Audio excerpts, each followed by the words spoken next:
Hello guys, अज असी वातावरण chapter read कर जा रहे हैं। क्लास 11 का वातावरण सिक्ख्या बुक तो पहला चैप्टर रीड करांगे असी। गाइस असी पहला पूरा पैरा पढ़ के फिर ये जो मेन की पॉइंट्स है, जिस तरह आ वाली लाइन जो कोई भी लाइन हो जी मेन हैगी उसनों असी अंडरलाइन करांगे। ठीक है, सो लेट्स स्टार्ट। सही अर्थां विच वातावरण तो भाव है आला दुआला। व्यापक रूप विच इस विच मनुख अते होरनां जीवां नूं प्रभावित करन योग ऊर्जा अते पदार्थ शामिल हैं, परंतु क्रियात्मक रूप विच इह उह माध्यम जां खास चौगिरदा है जिहड़ा कि जीवां दे अनुकूलन लई उन्हां उपर परस्पर प्रभाव पाउंदा है।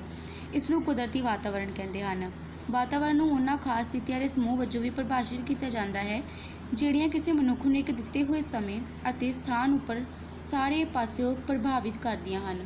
ਪੂਰਵ ਇਤਿਹਾਸਿਕ ਕਾਲ ਦੌਰਾਨ ਮਨੁੱਖ ਜ਼ਿਆਦਾਤਰ ਕੁਦਰਤ ਨਾਲ ਇਕਸੁਰਤਾ ਵਿੱਚ ਰਹਿੰਦਾ ਸੀ, ਪਰੰਤੂ ਅਜੋਕੇ ਸਮਿਆਂ ਵਿੱਚ ਮਨੁੱਖ ਕੁਦਰਤ ਦਾ ਸ਼ੋਸ਼ਣ ਕਰ ਰਿਹਾ ਹੈ ਅਤੇ ਨਤੀਜੇ ਵਜੋਂ ਸਮੇਂ ਦੇ ਬੀਤਣ ਨਾਲ ਹੌਲੀ-ਹੌਲੀ ਵਾਤਾਵਰਨ ਵੀ ਬਦਲਦਾ ਜਾ ਰਿਹਾ ਹੈ।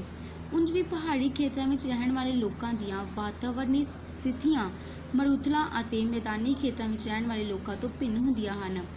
ਇਸ ਪ੍ਰਕਾਰ ਜਗ੍ਹਾ ਦੇ ਨਾਲ ਵਾਤਾਵਰਨ ਵੀ ਬਦਲ ਜਾਂਦਾ ਹੈ ਅਤੇ ਇਹ ਸਭ ਥਾਵਾਂ ਉੱਤੇ ਇੱਕੋ ਜਿਹਾ ਨਹੀਂ ਹੁੰਦਾ। ਗਾਇਜ਼ ਇਸ ਦੇ ਵਿੱਚ ਦੱਸਿਆ ਵਾ ਜੋ ਸਾਡੀ ਮੇਨ ਦੋ ਲਾਈਨਾਂ ਹੈਗੀਆਂ ਕਿ ਵਾਤਾਵਰਨ ਤੋਂ ਕੀ ਭਾਵ ਹੈ ਆਲਾ ਦੁਆਲਾ ਅਤੇ ਕੁਦਰਤੀ ਵਾਤਾਵਰਨ ਕਿਸ ਨੂੰ ਕਹਿੰਦੇ ਆ। ਸਾਨੂੰ ਪਤਾ ਹੈ ਕਿ ਜੋ ਸਾਡਾ ਆਲਾ ਦੁਆਲਾ ਜਿੱਦਾਂ ਪੇੜ ਪੌਦੇ, ਠੀਕ ਹੈ, ਸੋ ਇਹ ਸਾਰਾ ਜਿਹੜਾ ਵਾਤਾਵਰਨ ਹੈਗਾ ਇਹ ਸਾਰਾ ਕੁਦਰਤੀ ਵਾਤਾਵਰਨ ਹੀ ਹੈਗਾ ਆ। ਠੀਕ ਹੈ, ਇਸ ਵਿੱਚ ਦੱਸਿਆ ਵਾ ਕਿ ਪੁਰਾਣੇ ਸਮੇਂ ਦੇ ਵਿੱਚ ਜਿਹੜੇ ਲੋਕ ਸੀ ਉਹ ਕੁਦਰਤ ਨਾਲ ਜ਼ਿਆਦਾ ਜੁੜੇ ਰਹਿੰਦੇ ਸੀ। ਠੀਕ ਹੈ, ਪਰ ਹੌਲੀ ਹੌਲੀ ਫਿਰ ਵਾਤਾਵਰਨ ਜਿਹੜਾ ਸੀ ਉਹ ਬਦਲਦਾ ਗਿਆ। ਠੀਕ ਹੈ, ਅਤੇ ਕੁਝ ਵਾਤਾਵਰਨ ਬੜੇ ਐਗਜ਼ਾਮਪਲ ਦਿੱਤੀਆਂ ਵਾ ਕਿ ਪਹਾੜੀ ਖੇਤਰਾਂ ਵਿੱਚ ਰਹਿਣ ਵਾਲੇ ਲੋਕਾਂ ਦੀ ਜਿਹੜੀ ਵਾਤਾਵਰਨਿਕ ਸਥਿਤੀਆਂ ਹੈਗੀਆਂ ਵਾ, ਠੀਕ ਹੈ, ਉਹ ਮਾਰੂਥਲਾਂ ਅਤੇ ਮੈਦਾਨੀ ਖੇਤਰਾਂ ਵਿੱਚ ਰਹਿਣ ਵਾਲੇ ਲੋਕਾਂ ਤੋਂ ਭਿੰਨ ਹੁੰਦੀਆਂ। ਮਤਲਬ ਜਿਹੜੇ ਪਹਾੜੀ ਖੇਤਰ ਵਿੱਚ ਰਹਿੰਦੇ ਆ ਉਹਨਾਂ ਨੂੰ ਜ਼ਿਆਦਾ ਠੰਡ ਦਾ ਸਾਹਮਣਾ ਕਰਨਾ ਪੈਂਦਾ ਹੈ ਨਾ। ਜਿਸ ਤਰ੍ਹਾਂ ਕਸ਼ਮੀਰ ਲਾ ਲਓ, ਇਹ ਇੱਕ ਪਹਾੜੀ ਖੇਤਰ ਹੀ ਹੈ, ਇੱਥੇ ਕਿੰਨੀ ਸਾਰੀ ਪਹਾੜੀਆਂ ਹੈਗੀਆਂ ਵਾ, ਸੋ ਇੱਥੇ ਜ਼ਿਆਦਾ ਠੰਡ ਹੁੰਦੀ ਹੈ। ਠੰਡ ਹੋਣ ਕਰਕੇ ਲੋਕਾਂ ਨੂੰ ਮਤਲਬ ਇੱਥੇ ਵੂਲਨ ਦੇ ਕੱਪੜੇ ਪਹਿਨਣੇ ਪੈਂਦੇ ਆ। ਠੀਕ ਹੈ, ਸੋ ਇਹ ਵਾਤਾਵਰਨ ਜਿਹੜਾ ਵਾ ਹਰ ਇੱਕ ਥਾਂ 'ਤੇ ਡਿਫਰੈਂਟ ਹੁੰਦਾ ਆ, ਇੱਕ ਨਹੀਂ ਹੁੰਦਾ, ਇੱਕਸਾਰ ਨਹੀਂ ਹੁੰਦਾ। ਠੀਕ ਹੈ, ਸੋ ਹੁਣ ਅਸੀਂ ਵਾਤਾਵਰਨ ਦੇ ਅੰਗ ਪੜ੍ਹਦੇ ਹਾਂ, ਕੰਪੋਨੈਂਟਸ ਆਫ ਇਨਵਾਇਰਮੈਂਟ। ਵਾਤਾਵਰਨ ਦੇ ਅੰਗਾਂ ਨੂੰ ਦੋ ਸ਼੍ਰੇਣੀਆਂ ਦੇ ਵਿੱਚ ਵੰਡਿਆ ਗਿਆ ਹੈ। ਇੱਕ ਹੈਗਾ ਵਾ ਅਜੈਵਿਕ ਅਤੇ ਦੂਸਰਾ ਹੈਗਾ ਵਾ ਜੈਵਿਕ ਅੰਗ। ਸੋ ਅਸੀਂ ਅਜੈਵਿਕ ਅੰਗ ਯਾਨੀ ਕਿ ਇਹ ਬਾਇਓਟਿਕ ਕੰਪੋਨੈਂਟਸ ਨੂੰ ਪੜ੍ਹਦੇ ਹਾਂ। ਸਭ ਤੋਂ ਪਹਿਲਾਂ ਇਹ ਨਿਰਜੀਵ ਅੰਗ ਹਨ। ਇਹਨਾਂ ਵਿੱਚ ਜਲਵਾਯੂ ਕਾਰਕ ਜਿਵੇਂ ਕਿ ਊਰਜਾ, ਵਰਖਾ, ਸੂਰਜੀ ਕਿਰਨਾਂ, ਤਾਪਮਾਨ, ਵਾਯੂ ਅਤੇ ਜਲ ਤਰੰਗਾਂ, ਰਸਾਇਣਿਕ ਕਾਰਕ ਜਿਵੇਂ ਕਿ ਆਕਸੀਜਨ, ਕਾਰਬਨ ਡਾਈਆਕਸਾਈਡ, ਤੇਜ਼ਾਬੀਪਣ, ਖਾਰਾਪਣ, ਪੌਦਿਆਂ ਦੇ ਅਕਾਰਬਨਿਕ ਪੋਸ਼ਕ ਤੱਤ ਅਤੇ ਭੌਤਿਕ ਕਾਰਕ ਜਿਵੇਂ ਭੂਮੀ, ਹਵਾ, ਪ੍ਰਕਾਸ਼ ਅਤੇ ਭੂ ਚੁੰਬਕਤਾ ਸ਼ਾਮਲ ਹਨ। ਭਾਵੇਂ ਕਿ ਇਹ ਅੰਗ ਨਿਰਜੀਵ ਹਨ, ਪਰੰਤੂ ਫਿਰ ਵੀ ਇਹ ਸਾਰੇ ਅੰਗ ਮਨੁੱਖ ਅਤੇ ਹੋਰਨਾਂ ਜੀਵਾਂ ਦੇ ਜੀਵਨ ਲਈ ਜ਼ਰੂਰੀ ਹਨ। ਸੋ ਗਾਇਜ਼ ਇਸ ਦੇ ਵਿੱਚ ਅਜੈਵਿਕ ਅੰਗ ਕੀ ਹੁੰਦੇ ਆ? ਸਭ ਤੋਂ ਪਹਿਲਾਂ ਅਜੈਵਿਕ ਅੰਗ ਇਹਨਾਂ ਵਿੱਚ ਨਿਰਜੀਵ ਅੰਗ ਆ ਜਾਂਦੇ ਆ, ਜਿਹੜੇ ਕਿ ਸਾਹ ਲਈ ਨਹੀਂ ਲੈ ਸਕਦੇ, ਜਿਹੜੇ ਕਿ ਨਿਰਜੀਵ ਹਨ ਉਹ ਇਹਨਾਂ ਦੇ ਵਿੱਚ ਆ ਜਾਂਦੇ ਆ।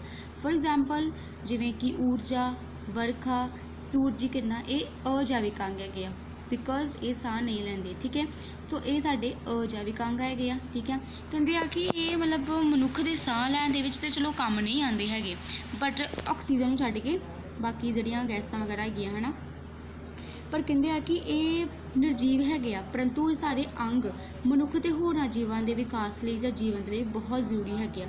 ਬਿਕੋਜ਼ ਜੇਕਰ ਸੂਰਜੀ ਕਿਰਨਾਂ ਨਾ ਆਉਣ ਹੈ ਨਾ, ਸੂਰਜੀ ਕਿਰਨਾਂ ਨਾ ਆਉਣ ਤਾਂ ਸਾਨੂੰ ਵਿਟਾਮਿਨ ਡੀ ਕਿੱਥੋਂ ਮਿਲੇਗਾ? ਫਿਰ ਜੇ ਵਰਖਾ ਨਾ ਹੋਵੇ ਤਾਂ ਸਾਡੀ ਜਿਹੜੀ ਖੇਤੀਬਾੜੀ ਜੋ ਕਿਸਾਨ ਕਰਦੇ ਉਹ ਨਹੀਂ ਹੋਵੇਗੀ।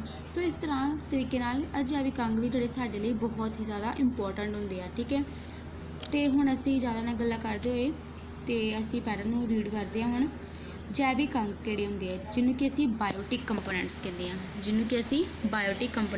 ਹਾਂ, ਸੋ ਇਹਨਾਂ ਬਾਰੇ ਪੜ੍ਹਦੇ ਹਾਂ। ਗਾਇਜ਼ ਇਹਨਾਂ ਵਿੱਚ ਸਜੀਵ ਅੰਗ ਆ ਜਾਂਦੇ ਆ, ਜਿਵੇਂ ਕਿ ਹੋ ਗਿਆ ਪੌਦੇ ਹੋ ਗਿਆ, ਮਨੁੱਖ ਹੋ ਗਿਆ ਜਾਂ ਹੋਰ ਪ੍ਰਾਣੀ ਖਪਤਕਾਰ ਜਿਹੜੇ ਹੁੰਦੇ ਆ। ਠੀਕ ਹੈ, ਉਹ ਆ ਜਾਂਦੇ ਆ। ਵਾਤਾਵਰਨ ਦੇ ਜੈਵਿਕ ਅਤੇ ਅਜੈਵਿਕ ਅੰਗਾਂ ਦੀ ਪਰਸਪਰ ਕਿਰਿਆ ਇੱਕ ਟਿਕਾਊ ਅਤੇ ਆਤਮ ਨਿਰਭਰ ਢਾਂਚੇ ਨੂੰ ਜਨਮ ਦਿੰਦੀ ਹੈ। ਇਸ ਪਰਸਪਰ ਪ੍ਰਭਾਵ ਵਿੱਚ ਊਰਜਾ ਇੱਕ ਮਹੱਤਵਪੂਰਨ ਭੂਮਿਕਾ ਅਦਾ ਕਰਦੀ ਹੈ। ਊਰਜਾ ਦਾ ਮੁੱਖ ਸਰੋਤ ਸੂਰਜ ਹੈ। ਇਸ ਸੂਰਜੀ ਊਰਜਾ ਦਾ ਕੁਝ ਹਿੱਸਾ ਪ੍ਰਕਾਸ਼ ਸੰਸ਼ਲੇਸ਼ਣ ਦੀ ਕਿਰਿਆ ਰਾਹੀਂ ਹਰੇ ਪੌਦਿਆਂ ਦੁਆਰਾ ਵਰਤ ਲਿਆ ਜਾਂਦਾ ਹੈ ਅਤੇ ਇਸ ਊਰਜਾ ਨੂੰ ਭੋਜਨ ਦੀ ਰਸਾਇਣਿਕ ਊਰਜਾ ਵਿੱਚ ਤਬਦੀਲ ਕਰ ਦਿੰਦੇ ਹਨ। ਪ੍ਰਾਣੀ ਆਪਣੀ ਊਰਜਾ ਸਿੱਧੇ ਜਾਂ ਅਸਿੱਧੇ ਰੂਪ ਵਿੱਚ ਪੌਦਿਆਂ ਤੋਂ ਪ੍ਰਾਪਤ ਕਰਦੇ ਹਨ। ਜਦੋਂ ਪ੍ਰਾਣੀ ਮਰ ਜਾਂਦੇ ਹਨ ਤਾਂ ਸੂਖਮ ਜੀਵ ਉਹਨਾਂ ਦੇ ਮ੍ਰਿਤਕ ਸਰੀਰਾਂ ਦਾ ਵਿਘਟਨ ਕਰ ਦਿੰਦੇ ਹਨ। ਇਸ ਤਰ੍ਹਾਂ ਉਹ ਆਪਣੀ ਊਰਜਾ ਵਾਤਾਵਰਣ ਵਿੱਚ ਵਾਪਸ ਤਬਦੀਲ ਕਰ ਦਿੰਦੇ ਹਨ। ਸੋ ਗਾਇਸ, ਇਸ ਦੇ ਵਿੱਚ ਪ੍ਰਕਾਸ਼ ਸੰਸ਼ਲੇਸ਼ਣ ਬਾਰੇ ਦੱਸਿਆ ਹੈ ਕਿ ਪ੍ਰਕਾਸ਼ ਸੰਸ਼ਲੇਸ਼ਣ ਕੀ ਹੁੰਦੀ ਹੈ, ਠੀਕ ਹੈ। ਉਸ ਦੀ ਕਿਰਿਆ ਬਾਰੇ ਕਿਰਿਆ ਦੱਸੀ ਹੈ ਕਿ ਕਿਵੇਂ ਹੁੰਦੀ ਹੈ ਪ੍ਰਕਾਸ਼ ਸੰਸ਼ਲੇਸ਼ਣ। ਗਾਇਸ, ਜਿਵੇਂ ਕਿ ਤੁਹਾਨੂੰ ਪਤਾ ਹੈ ਕਿ ਅਸੀਂ ਸ਼ੁਰੂ ਤੋਂ ਪੜ੍ਹਦੇ ਆ ਰਹੇ ਹਾਂ ਪ੍ਰਕਾਸ਼ ਸੰਸ਼ਲੇਸ਼ਣ ਕੀ ਹੈਗੀ ਹੈ ਨਾ। ਇਹ ਪ੍ਰਕਾਸ਼ ਸੰਸ਼ਲੇਸ਼ਣ ਜਿਹੜੀ ਆ ਇਹ ਸੂਰਜੀ ਊਰਜਾ ਦੇ ਨਾਲ ਹੁੰਦੀ ਆ। ਜਦੋਂ ਸੂਰਜ ਤੋਂ ਕਿਰਨਾਂ ਆਉਂਦੀਆਂ ਵਾ ਅਤੇ ਜਿਹੜੇ ਪੌਦੇ ਹੁੰਦੇ ਆ ਇਸ ਨੂੰ ਰਸਾਇਣਿਕ ਊਰਜਾ ਵਿੱਚ ਤਬਦੀਲ ਕਰ ਦਿੰਦੇ ਆ ਅਤੇ ਪ੍ਰਾਣੀ ਇਹਨੂੰ ਇਸੇ ਰਸਾਇਣਿਕ ਊਰਜਾ ਨੂੰ ਸਿੱਧੇ ਜਾਂ ਅਸਿੱਧੇ ਰੂਪ ਵਿੱਚ ਧਾਰਨ ਕਰਦੇ ਆ, ਠੀਕ ਹੈ। ਸੋ ਇਹਨਾਂ ਵਿੱਚੋਂ ਜ਼ਿਆਦਾ ਖਾਸ ਪੜ੍ਹਨ ਦੀ ਲੋੜ ਨਹੀਂ, ਸਿਰਫ ਜੋ ਮੈਂ ਮੇਨ ਅੰਡਰਲਾਈਨ ਕੀਤੀਆਂ ਹੋਈਆਂ ਲਾਈਨਾਂ ਸਿਰਫ ਉਹ ਪੜ੍ਹਨ ਦੀ ਜ਼ਰੂਰਤ ਆ।